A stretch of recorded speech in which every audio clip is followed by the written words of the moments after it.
listening to Her Hacks Podcast, a podcast by women in cybersecurity for everyone. I'm Lauren. I'm Christine. And I'm Rebecca.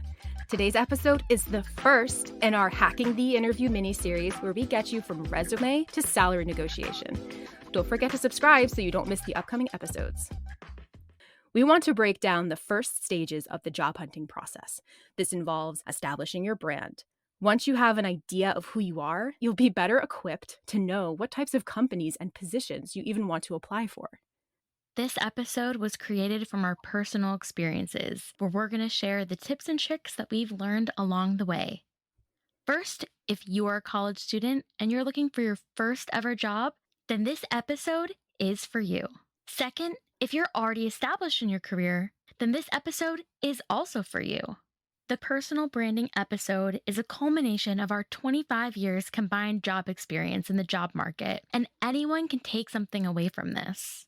Why don't we start with the very beginning?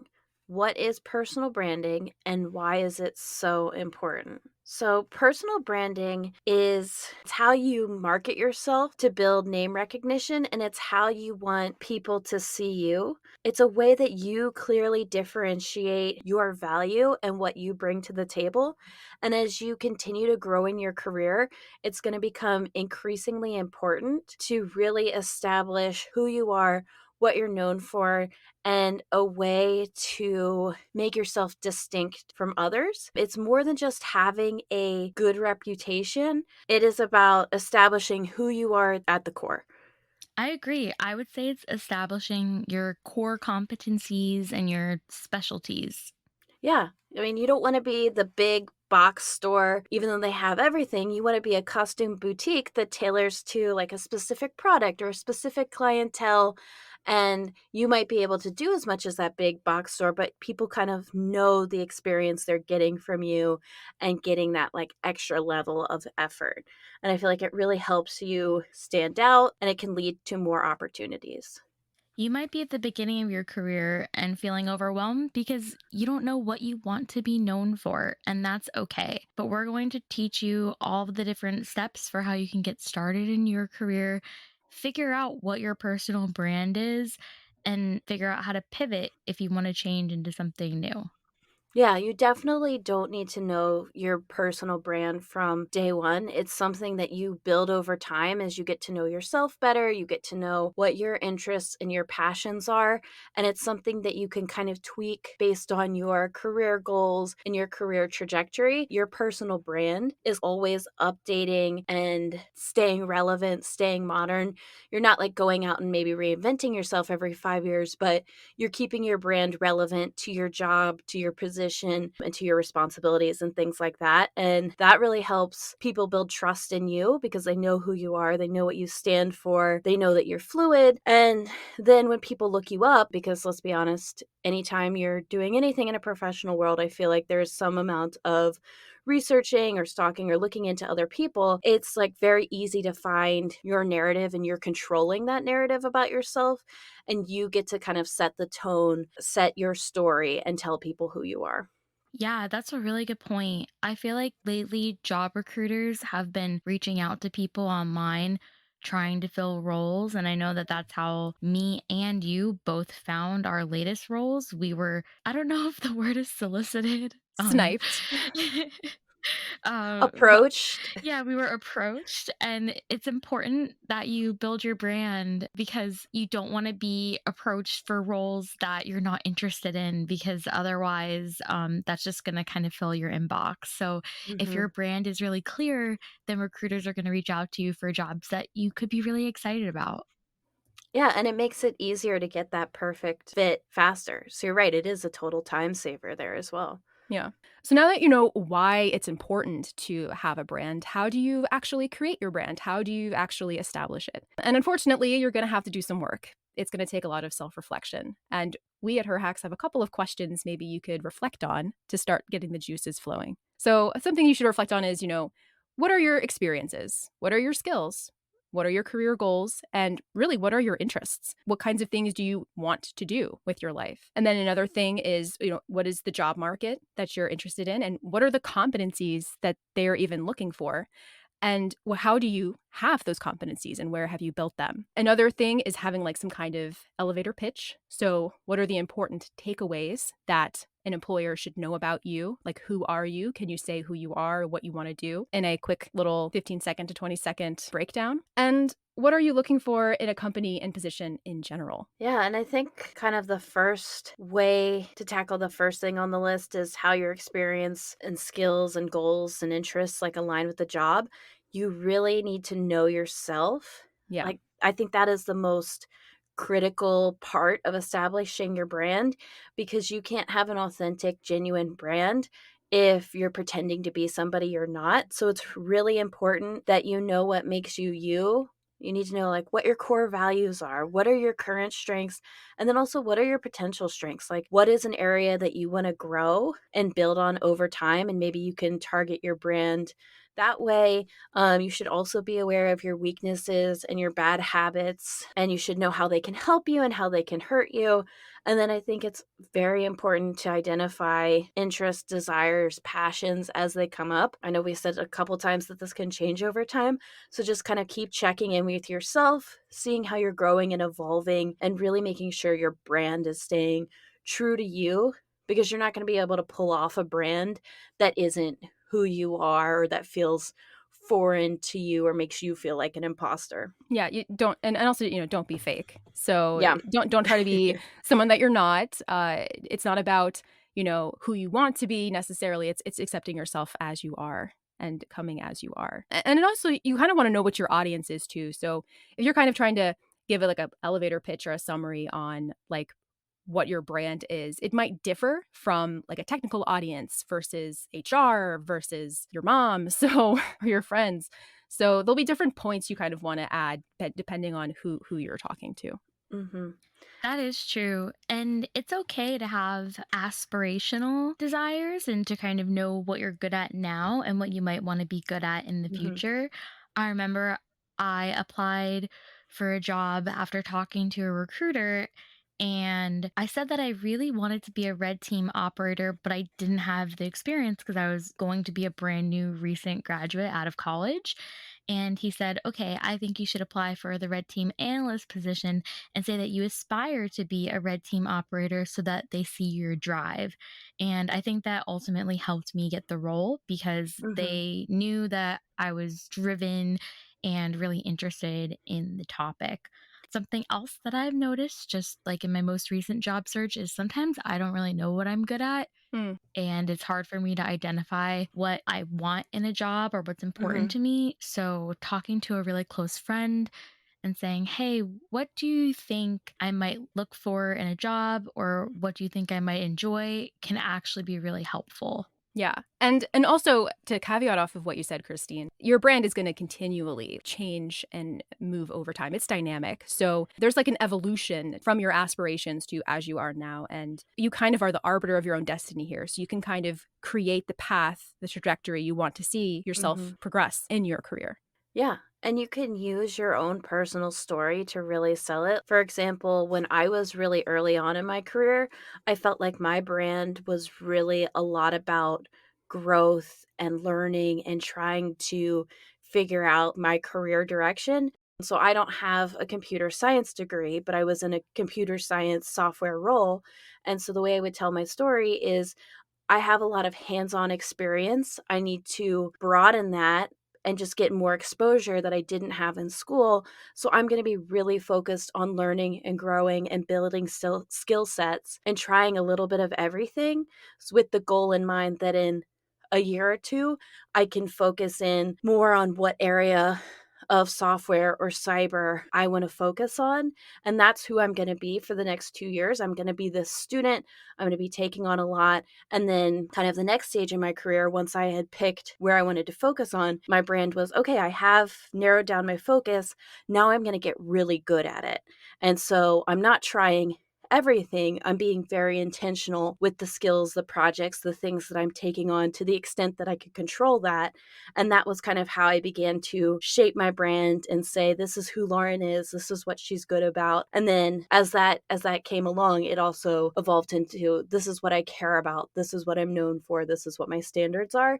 And it just kind of evolved naturally over time by taking that point and trying to like focus it in. And so if you can use your experiences and really tell your story and maybe give a little bit of context of like, here's why I'm doing this and here's why it's important to me, I think that helps your brand resonate a little bit more.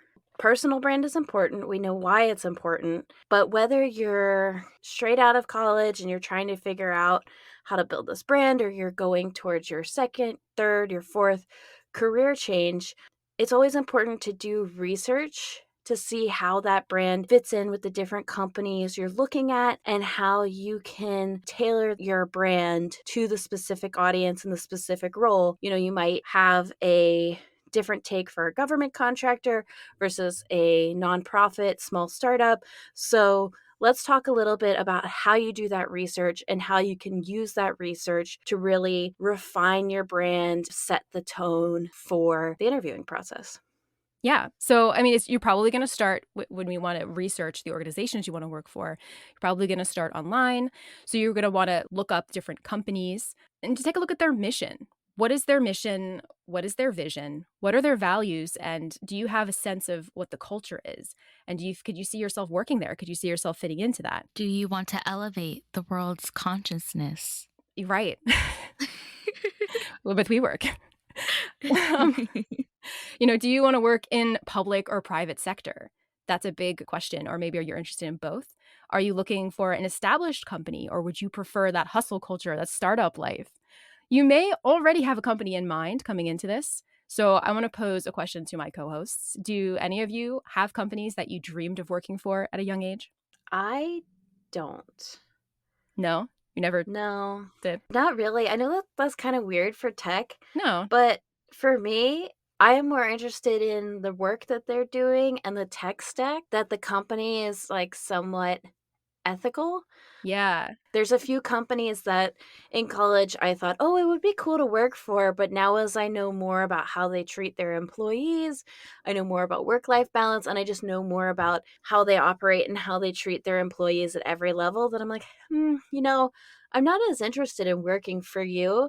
And I've realized a lot of really cool smaller companies out there that I've never heard of. I don't want to sell those opportunities or experiences short just because they're not a big name, you know?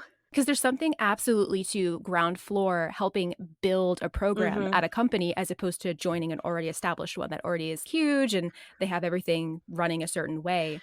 Christine, did you have any companies that you dreamed of working for? I feel like you guys are going to laugh at me. Well, good. No. Let's do it. So, like, when I was in college, I got interviewed and I like said this, so it's like in a magazine somewhere. Whoa. Wow. We gotta find the magazine. Yeah. I really wanted to work for the NSA. That was my dream job. I like wanted to be a red team operator. That's elite. I thought it was the coolest job. I wanted to like essentially be on like the military front lines, but like I can't do push-ups. So Well, I mean, and also the director of the NSA has to be like in the military. So I realized that that dream would probably never happen. you can still commission. It's fine. I really wanted to work for the NSA. I had an application, but their timelines just take too long. And I just wasn't aware of how long the timelines take. If you really want to work there, you basically have to apply like 2 years in advance. Oh, wow. Wow. Yeah, Yeah. and I like was unaware. So like even that role that was the analyst red team operator role, like I got conditional offers. I got to interview the NSA. It was like a really cool interview. Like there's this like crazy math problem I had to do and I was really excited about Oh, it that's and like awesome. I thought it was so cool and it wasn't in the cards for me. No, that's fine because one of my favorite movies, this is a little off topic, is Silence of the Lambs. So Clarice is like How is that related to this? it is related because Clarice in the movie is an FBI agent. And I actually always wanted to be like an FBI agent, or at least a computer scientist that supports an FBI agent. So I totally understand wanting to work for like Mm. some government agency. I don't think that's funny at Oh, all. I wow. applied to go to the Naval Academy, so Oh, Lauren. Oh, really? that didn't pan out for me, and I'm really glad I chose not to pursue that at the end of the day. I don't think it would have been a good fit, but that goes back to knowing myself. I had this idea of who I was going to be, and I don't think I was very honest with myself in college about who I am and what I value, and also like how I interact with other people and how I interact with authority, maybe. And so, I was like, oh, I could do this. I could totally do this. And then I got to college and I interacted with some of the ROTC kids, and they're very nice. There's nothing against that. I just quickly realized, oh, I'm so grateful I didn't do this because this is not for me and I would not thrive here. But that's why it's so important to create your own brand, because a Mhm. lot of the time when we enter our careers, we have a lot of other expectations weighing on us, maybe Mhm. the expectations of our parents or the expectations of our friends that kind of skew our judgment or influence what we want to do. Yeah. So taking the time and, as Miss Frizzle says, make mistakes to get messy, to kind of try out things, see what works, see what doesn't work. I mean, that's all part of life. So Yeah. no shame. It's just hard because if you want to work in either like Congress or FBI or NSA or something, you have to first of all be willing to take a pay cut, and Mhm. you have to be willing to maybe not have a job. So some people will either like go work somewhere temporarily and then like quit and go work at one of the agencies, or they will not work kind of waiting for that job offer. Yeah. Not a lot of people can afford to do that. Mhm. So Right. it's definitely a hard situation to be in. And like, I honestly was really blessed and I got other awesome job opportunities. I can't see why I would wait around for 2 years Mhm. on a hope and a prayer when like I have other opportunities and I could start learning cybersecurity skills now. And also, there's also other ways to support dream jobs, right? So instead of maybe directly working for the NSA, you could do contract work that's in support of the NSA if you really value their mission or what they do. So there's other ways also you can do that. Yeah. I worked with somebody actually who joined our company for like 3, 4 months on our team and then left because they were in a similar situation. They were just waiting for everything to clear for the dream job to come through. And that was kind of a weird experience because he was there long enough that we could make friends with him, but then it was like, "Oh, you're just leaving us? You're using us?" But at the same time, we were very happy because it's like, "Yeah, it's your dream job. We don't wanna stand in the way of that." And I feel like it's so hard, and you really have to do that research because you need to know how long the timeline is so that you can make plans, especially if you need a paycheck, like most people need a consistent, steady paycheck, so that you can come up with that kind of contingency plan of, I'm going to work in an interim job for 6 months while all of this clears, and hopefully I'll be able to pursue my dream job or like that. I had no idea that's how the process even worked, though. And it makes what that guy did make a lot more sense because he definitely didn't explain it before he left. He was just like, bye, I'm out. And to be honest, I know someone who works for the FBI in DC, and for some reason she has her Venmo public. I see that her dad is always sending her money for groceries. And not everybody's parents can afford that. Hmm. So like Yeah, for sure. you might feel bad that you're giving up your dream job because you realize that you have to have a job that pays and you can't take an unpaid internship in Congress or something. And that's totally okay because at the end of the day, like you will get experience and you will, like, your path will turn out okay. I mean, we're all working for 40 years, right? Roughly like 22 to 60, give or take, if you follow like a more conventional path. We are never retiring. So What are you talking about? I feel like, you've got 40 years to get that dream job and to your dream job might change over time as you begin to learn more about yourself, and what might seem like your dream job at 22 might not be the same dream job at 35, at 50, but you have so much time. And I feel like sometimes it's hard to take a step back and put it all in perspective. Especially, I'm very guilty of comparing myself to others, being like, oh, we're a year apart, but they're 2 steps ahead of me in my career. Like, why am I not there? Or like, how can I push myself? And it's just not healthy. And I have to step back and remember, like, it's not a sprint, it's a marathon. And I'm happy with where I am. So I shouldn't compare myself to others, and I should focus on what's good for me. I think comparing yourself to others and imposter syndrome, I think that's all something we can cover in more in depth. But Yeah, definitely. in general, yeah, just compare yourself with the diff of your version. Also, grass isn't always greener. You're gonna like romanticize this idea of a dream job, and there's gonna be a lot of things that you find out later that are actually probably not a good fit for you. Like the NSA doesn't have windows, and I need a lot of sunlight. So, looking back, I think it probably wouldn't have been as good as a fit as like I played it out to be in my head. Don't like beat yourself up about Right. either not getting your dream job or things not working out the way that you want them to, because there's tons of good jobs out there. Yeah. And there shouldn't just be one company that you're looking at. You No. should really look at a bunch of different jobs in the industry. You should make a list. Yeah. Exactly. 20 companies you would love to work for. M Girl, I make spreadsheets. Spreadsheets. So what are you looking at in your spreadsheets? Like, what are you factoring in when you make the decision? Yeah, so like on my spreadsheets, I'm like, first of all, how much money does the job pay? Where is it located? How far is it from my family and friends? And then I also look at their reviews. So I have like a very unscientific way of grading reviews, but normally I want a company to have at least 3.5 stars on Glassdoor. I don't know why. That's just No, yeah. that's just what I want. I just want 3.5 stars. I also try to look at all the negative reviews. So normally I will read every single negative review Mhm.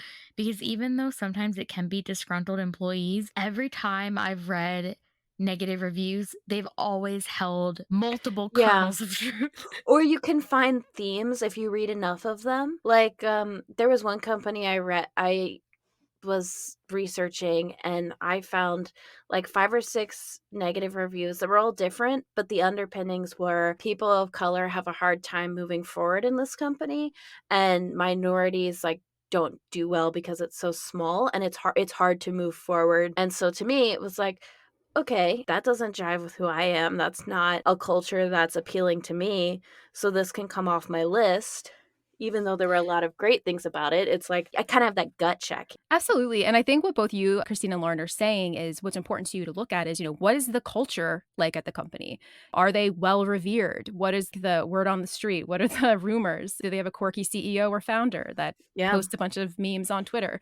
Like, are these the kinds of corporations that you want to be supporting? That's exactly what we would want our listeners to do, is to look into these things and make their own Yeah. choices on what levels they want from a job position. Like you were saying, Christine, this can be way less scientific. It really is the gut check of reading the comments, and then like that gives you a good baseline of what to expect. And then we'll cover this more in depth later on in the series, but kind of checking in to see if that research aligns with the vibes you're getting from the people as you're actually interviewing and screening and talking to people, to see if the way that they're presenting themselves actually aligns with the people you meet. Like, companies know that they have a Glassdoor page. Companies can kind of control their brand of what they put out there. So I think doing a little bit of extra research and kind of digging in multiple places too can help you get multiple opinions on the company and try to like establish how you feel about it as you're doing that research. Absolutely. And you also might want to take the perspective of the employer too, because at the end of the day, it is job, it is work, and you need to add value to the company. So what you want to do is align what your career goals are and ultimately what you want to achieve with what matches with the company, maybe what they offer as a service or what they are known to fund money into for research. So you want to find a role where you are doing the work for the company that is adding value to the company and, more importantly, you. So once you have a few companies in mind that you think you might want to work for, you need to identify a specific role or position that the company is actually hiring for. There's usually job descriptions that give you an understanding of the qualifications they're looking for, years of experience, and things that are expected of what somebody needs to do that's going to be hired into the role.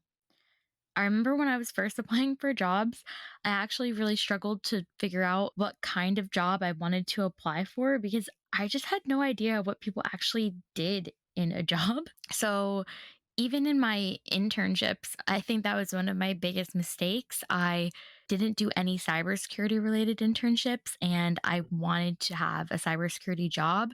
So I was kind of applying blindly for things that said cybersecurity because I had no experience doing cybersecurity as an undergrad. So my only ways to like really resonate with the qualifications and things that they were asking about were if I took any classes related to the job or if I worked on any projects that were related to the job that I could talk about in the interview. Like, oh, hey, I've used Python before. Hey, I've written C. Mhm. In one of my interviews, I'd never used IDA Pro, but I really wanted to be a reverse engineer. And luckily, I knew assembly, so I was able to use that to my advantage. But it's really important that even if you don't think you qualify for a job, just apply anyway. I actually got to talk to the founder of Mandiant because I applied for a job that I had no business applying to on the Flare team just because I was like, wow, this job looks really cool. And he was intrigued and he called me, and I didn't get the job, but it was cool to hear about his career trajectory just like through that experience. Wow, that's actually kind of amazing. It sounds like they didn't wanna crush you and they wanted to kind of give you some advice. Is that kind of what you took from it? Yeah, he actually gave me like some career advice and cuz I had other offers or other places I was waiting to hear back from and he gave me advice about, what I should look for to build my skills. That's awesome. Yeah. Especially, like, knowing he probably has a busy schedule and taking the time out to talk to you. That would, to me, give me such good indications about a company that even if I didn't get a job there, I would keep them on my list to always kind of, like, check back and see, "Oh, like, do they have an opening? Is there something that would fit?" Because that would make me feel really important. Yeah. I guess it wasn't the founder of Mandiant. It was Mike Sikorsky, who was like, I think he was like one of the first 10 employees or something, but he wrote Practical Malware Analysis. Yeah, practical malware analysis. I was gonna say, I recognize that name. Yeah. Okay. So it was like really Yeah. cool for me because I like bought the book to try and like self teach myself. And so, It's a great yeah, book.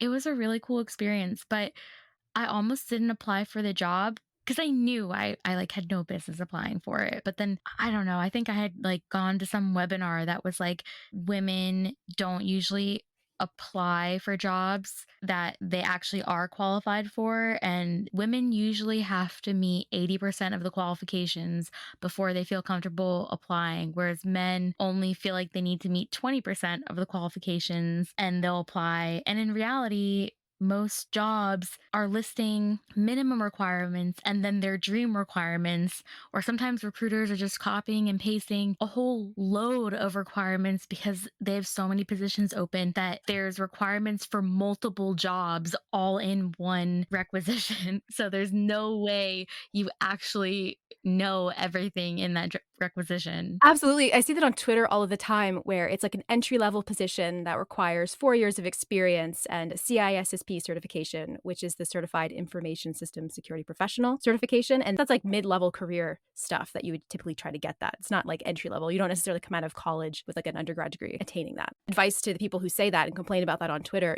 just apply anyway for the reasons that Christine just listed. Yeah, that article that Lauren found from Harvard Business Review, there was literally a scientific study done that said that women will not apply for jobs unless they feel like they're 80 to 100% qualified. Wow. Yeah. There's science behind it. We're not just making this up. We will link that in the show notes. So, something else you want to think about with the job is the responsibilities of the role or what the person is going to be doing on a day to day basis. If you're new and you've never really had a job before, ask somebody, what's your day to day like? How many meetings do you usually go to? Walk me through a day in your life at this job. What's the breakdown of your time? Is it 100% coding all the time? If you're really into reverse engineering, is it 50% reverse engineering, 50% threat intel? Is there some other kind of breakdown that you're looking for? Is there a rotational program or job shadowing that will let you explore all of your different interests? Something else that you should think about is make sure that you're not being under leveled or accidentally under leveling yourself. If you're moving jobs and you have experience, don't pick a title that's lower than your current title. And I know it's hard sometimes because lead or director or senior at one company can be totally different at another company. So, do research on the levels at that company to make sure that the level you're choosing is commensurate with your actual experience. There's actually a website called levels.fyi that shows the levels across big tech because it is so confusing. So, you can compare years of experience at Apple, Google, Microsoft, Facebook, etc. And then you'll know, like, oh, a 3 at one company is a 5 at another. And it's actually for the same years of experience because one has more steps than the other. So just confusing stuff like that. Yeah, I actually made this mistake when I took my current job. Not that I came in at the wrong level, I just didn't know what level I came into, and I did not know how that translated. And then when I was going to update LinkedIn, I had no idea what I was supposed to put. And I knew roughly that it fit with my experience because I'd talked to the other people who were in the same role. So I had done the research from that side, but I did not know what my position was. I did not have a clear understanding of maybe what the career trajectory like level would be. And I'm at a smaller company, so it was less important than a bigger company that has these very clearly defined org charts and you must do this to get to this next step and that next step. But that was something I wish I had done a better job on when I was researching and going into roles. And I'm very happy with where I am. I felt like I was underprepared when it came to that. So it's definitely very important. If you want to be a manager or don't want to be a manager, you have to make sure you're applying to the right role because you don't want to accidentally apply to a manager role and have to suddenly take on all these duties that you weren't interested in taking on. Or on the flip side, if you're used to being a manager and then not getting to be a manager, and maybe that's something that you had really loved doing. Yes. So yeah, just stuff like that. It's important to work with the recruiter, but also work with the hiring manager because occasionally there can be a disconnect. I would say that if you're using a third party recruiter, there's a higher chance of there being a disconnect than if you're using an in house recruiter. The in house recruiters are usually paired with a specific hiring manager, and so they're more familiar with the internals of the company. That being said, not all recruiters are made equal. So Sure. there always can be hiccups in the road, but it depends. Like, I've had some friends who have had really, really great experiences, but for third party recruiters, sometimes they don't want to present you as a candidate unless they're pretty sure you're going to take the role. But then I've had other friends where, for some reason, the recruiter was completely unaware of the salary expectations. So try to do your own research because you don't want to like get all your hopes up in a job and then like have them crushed. But if that does happen, you will find another job. Kind of going off of that too, we'll talk about it more in the rest of our series, but once you get past the recruiter, you can use the interview to find out some of that stuff and to answer some of those questions. So if you do feel like maybe the recruiter isn't giving you the clearest answers, maybe just keep a list of that as you're researching, or even just write down questions because you can always bring those into an interview. And we have a whole section on how to ask questions in the interview, but just kind of preparing those as you're doing the research will make that process go a lot easier. And then you'll have something to ask day of, and like where you need more clarity for a company to move forward. Because we'll cover this a lot, but you really don't want to move forward with a company unless you feel really, really good about them. So, no question is a dumb question. Write it all down and make sure they get answered throughout the whole process. And one of my little secrets on getting an inside track into feeling really comfortable with the company is try to find someone who works there that you can talk to, who's not part of like your interview panel. So whether that's doing a search on LinkedIn to see who used to work at that company and went to your alma mater, or see who had the job before you and try to reach out to somebody and see if you know anybody who maybe can give you some tips. I did that for my current company. Actually wasn't even considering applying until I talked to somebody who used to work there. And when she highly recommended it to me, that made me want to apply.